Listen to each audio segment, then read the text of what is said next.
ñu kontaan ci ñëpp ñi nga xamante ni teew nañu fi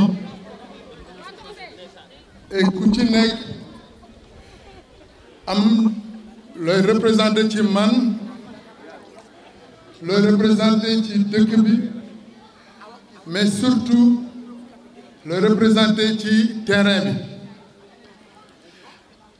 damay continuer ci li Ndongo wax parce que li mu wax am na solo parce que philosophie bi nga xamante ni mooy philosophie projet bi mooy jeune bu ci nekk mooy xale bu ci nekk mooy mag bu ci nekk def nga sa ñàkk fii et c'est ça qui est important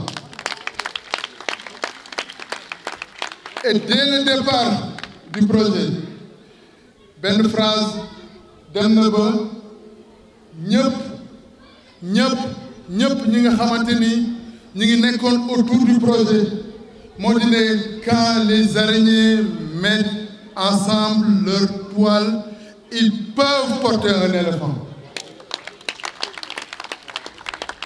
Nous avons porté l'éléphant et nous l'avons transporté et maintenant nous pouvons l'amener où nous voulons. Et c'est ce message-là que je veux porter. Et ce message-là que je veux que nous retenions. Parce que c'est pas parce que des enfants naissent aux États-Unis, des enfants naissent en France, des enfants naissent au Maghreb, il doit être mieux loti que nos enfants. Non. Nous devons refuser cela. De partout, nous pouvons aller vers le ciel. Que nous soyons aux États-Unis, que nous soyons en France, que nous soyons à Thiès, que nous soyons à Balabé, que nous soyons à Dakar, nous pouvons aller vers le haut. Mais il faut le voir, vouloir. Vouloir, c'est pouvoir. Si nous voulons, nous pouvons. Bien sûr, ça a été dur. Bien sûr, ça a été facile. Bien sûr, je me suis pris la tête avec beaucoup de gens, certains. Mais pourquoi? C'est ça que nous voulons. Et nous l'avons réussi. Nous l'avons réussi ensemble. Je ne veux pas qu'on assimile ce projet à Kabir. Non, ce n'est pas le projet de Kabir. C'est le projet de tout le monde. Parce que tout le monde a participé.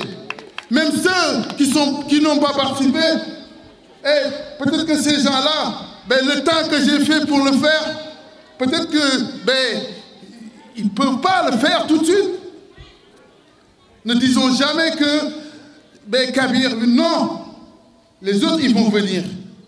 Les autres, ils vont s'en inspirer. C'est tous ensemble qu'on va le faire. Et c'est ce message-là que j'aimerais que nous retenions.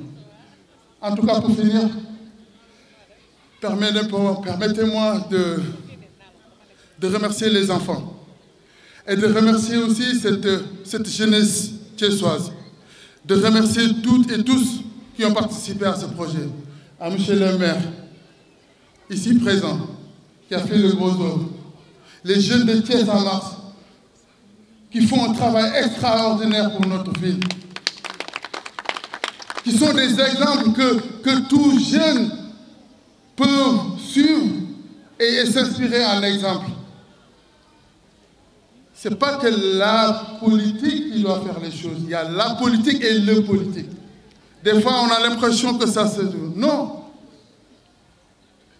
Faisons la part des choses et soyons inspirés pour faire quelque chose qui sera bénéfique pour notre communauté.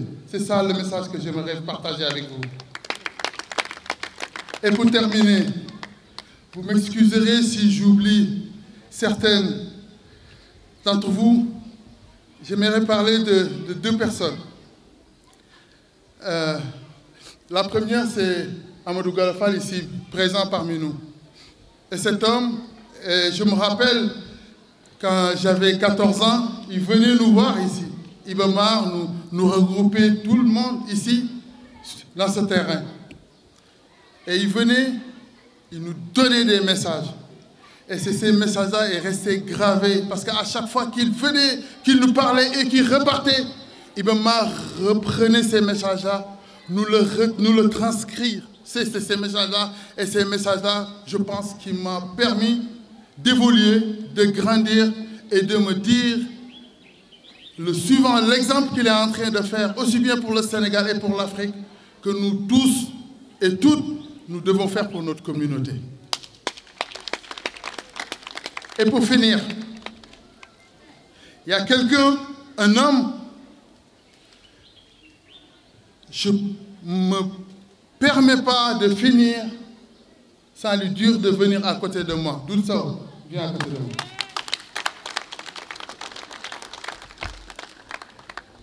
Cet homme, il est incroyable.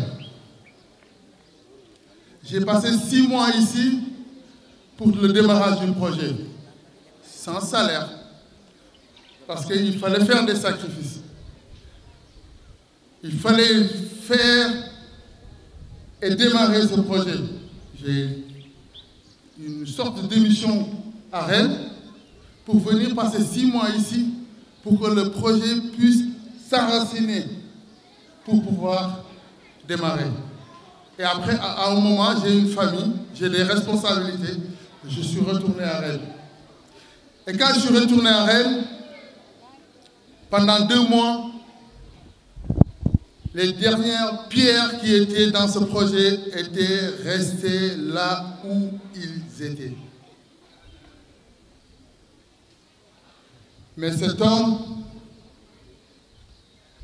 on s'est parlé au téléphone, il m'a dit, Kabir, laisse-moi faire quelque chose.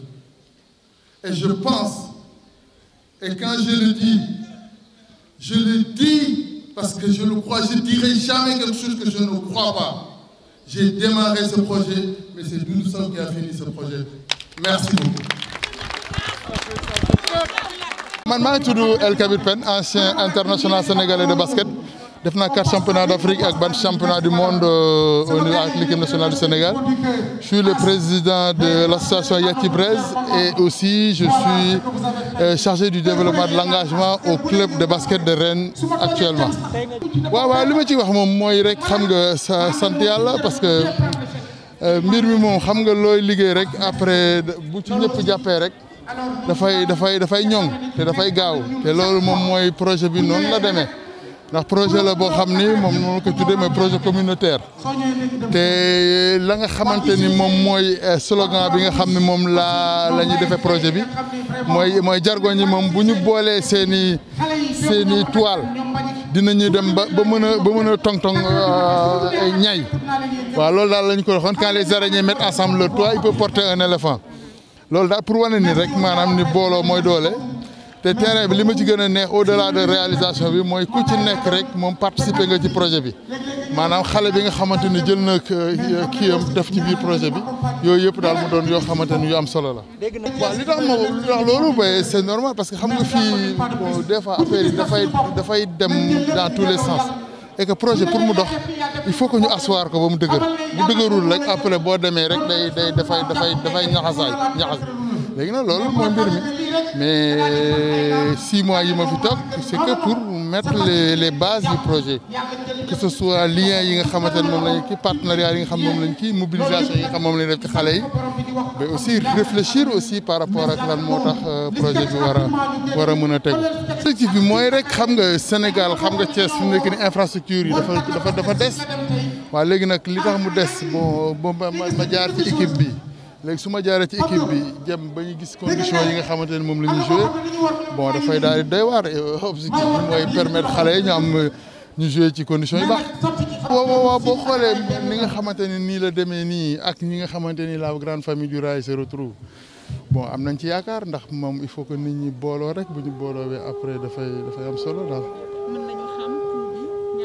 déedéet bëggu may wax coup parce que coup bi dafay bëri na mais lu mu ci mënti doon rek man moom du mënti kuy wax lu bëri maanaam dama saxoo jëf waaw waaye nag di ngeen gis daal waa ndaw ñi moom mooy ñu xam rek nañu continuer rek li nga xamante ni mooy li nga xam ni moom la ñu war a def ba pare nag gëm seen bopp daal.